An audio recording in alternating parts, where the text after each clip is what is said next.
Sampurasun, Rahayu Bagja Waluya, Rahayu Sagung Dumadi, Rahayu Mulus Tinekanan Pamaksadan. Dalam tayangan ini saya ingin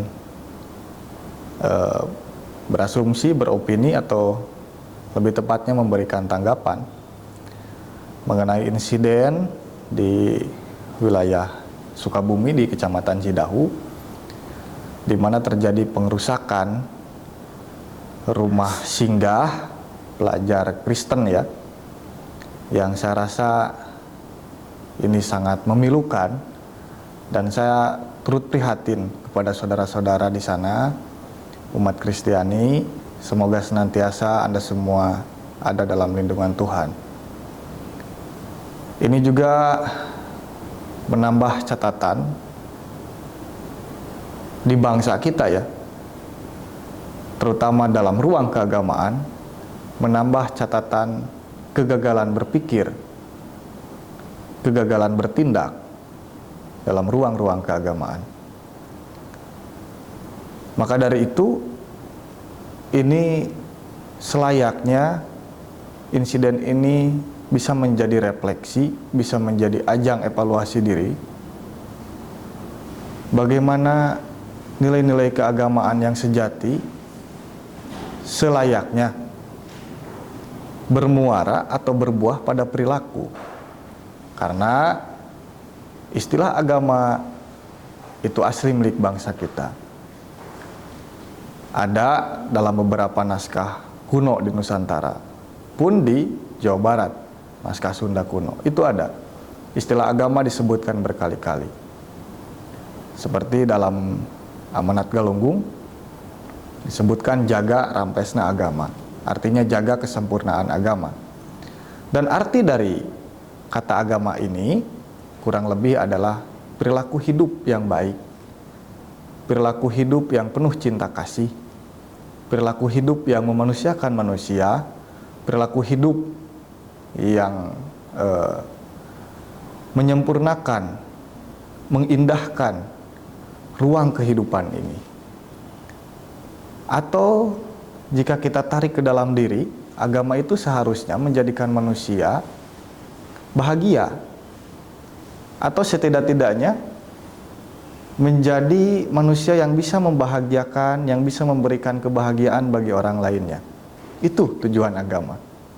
Nah, tetapi sayang ya, di bangsa kita hari ini, agama ini banyak kok yang menyebut agama saat ini kok malah jadi komoditas begitu ya. Ayat-ayat dijual dengan cara yang ya rasanya kurang elok lah. Lalu juga agama kadang-kadang dijadikan tameng, agama dipolitisasi, agama selalu dibawa pada berbagai sektor kehidupan yang selayaknya tidak harus sebetulnya. Bahkan agama itu seharusnya tidak seharusnya orang tahu begitu, karena agama itu adalah ruang privasi sebetulnya ya bagi setiap ya di negara-negara lain begitu. Agama ini tidak melulu dibawa pada hal-hal inti dalam pada setiap hal dalam kehidupan. Agama itu sifatnya sangat privasi, bahkan bertanya agama kamu pun apa misalkan ya, agama kamu tuh apa sih gitu, itu dianggap sesuatu yang tidak sopan. Karena di beberapa negara urusan agama ini sudah selesai. Agama itu antara saya dan pencipta saya. Orang lain tidak harus tahu begitu. Nah, tapi kan kultur di bangsa kita tidak seperti itu ya.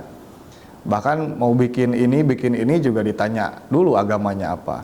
Ya entahlah tujuannya untuk apa, saya juga kurang tahu. Kenapa sih agama di bangsa kita itu memang seolah-olah harus gitu ada dalam setiap kehidupan, berbagai urusan gitu. Saya kurang tahu itu. Tapi yang jelas, inti dari ajaran keagamaan adalah mengajarkan manusia, menuntun manusia menuju cinta kasih. Saya meyakini tidak ada satupun agama di muka bumi ini yang bisa melampaui cinta kasih. Semua bermuara ke sana. Ajarannya sama, begitu. Inti ajarannya sama, mengajarkan manusia, ayo berwelas asih kamu begitu ya. Jadilah manusia yang menyenangkan, Jadilah manusia yang bisa memberikan kebahagiaan kepada orang lain gitu, dan seterusnya. Nah, kecuali Anda adalah penempuh spiritual. Kalau spiritual kan sudah melampaui itu. Bahkan dalam ruang spiritualitas itu, manusia sampai pada titik harus keluar dari dualitas. Itu kan susahnya minta ampun dan terlalu jauh lah. Kita di ruang keagamaan aja belum selesai, begitu ya. Nah, kembali lagi pada insiden yang terjadi di Sukabumi ini kan disebabkan karena warga yang mayoritas muslim di sana merasa terganggu, begitu ya, dengan aktivitas peribadahan saudara-saudara yang beragama Kristen. Dan memang itu bukan gereja, itu hanya rumah singgah dan tidak memiliki izin untuk melakukan ibadah atau melakukan kegiatan ibadah di sana.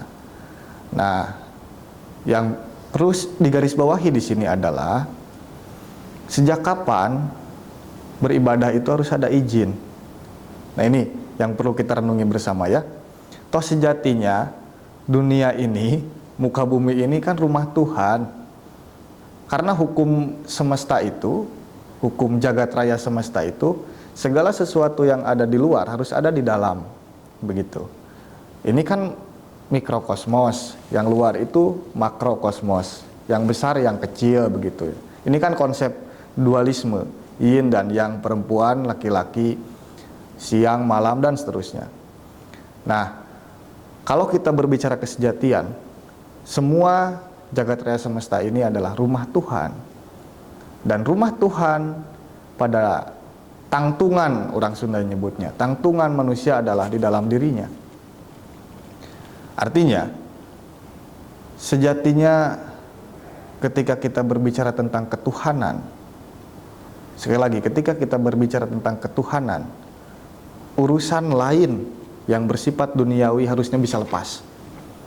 Nah, termasuk soal peribadatan, atau bangsa kita lebih sering menyebutnya sembahyang. Sembahyang itu asli ya, istilah bangsa kita. Rasanya sudah tidak elok lah bertanya, ada seseorang misalkan dia beragama A dan dia akan melakukan ibadah, lalu kita secara tiba-tiba bertanya, apa agama kamu? Apakah kamu sudah memiliki izin untuk beribadah? Loh, beribadah itu untuk Tuhan, kok harus dapat izin manusia gitu? Nah, ini cara berpikir yang harus diluruskan. Walaupun memang dalam lingkungan pakumbuhan atau ya tempat tinggal manusia atau dalam sebuah sistem negara itu ada aturannya, harus ada izin. Itu memang benar. Tetapi karena keagamaan ini kan di negara kita dianggap vital, yang tidak bisa dipisahkan dari kehidupan sehari-hari, seharusnya sudah lebur. Sudah tidak ada urusan perizinan, tidak ada ini, tidak ada itu. Maksudnya begini, cita-cita kita bersama ya, bagaimana setiap orang yang beragama mendapat kebebasan yang sama dalam beragama, mendapatkan satu kesempatan yang sama, tidak harus terpaku pada sebuah sistem atau norma. Dan saya rasa ritual apapun itu bentuknya, peribadatan atau sembahyang apapun bentuknya, ritus apapun bentuknya, tidak ada kok yang mengajarkan keburukan atau perilaku dari ritus itu, dari ritual itu adalah buruk. Tidak ada, saya meyakini itu. Agama apapun ritualnya tentu saja mengarahkan manusia pada ketenangan, kejernihan, keweningan, kebeningan gitu. Gak ada ibadah yang mengharuskan manusia joget-joget gitu ya, sambil mabuk gitu, sambil ngisap narkoba. Gak ada lah, saya yakin, agama apapun. Ibadah itu ya harusnya menenangkan, begitu. Dan perilaku dari ibadat itu pun harus tenang gitu. Ya walaupun kan di berbagai agama berbeda-beda ya. Kalau di Islam ada sholawatan, kalau di umat Kristiani bernyanyi mereka ya. Saya sama saja. Bahkan kan di kita itu, di bangsa kita itu sepanjang hari itu dilakukan.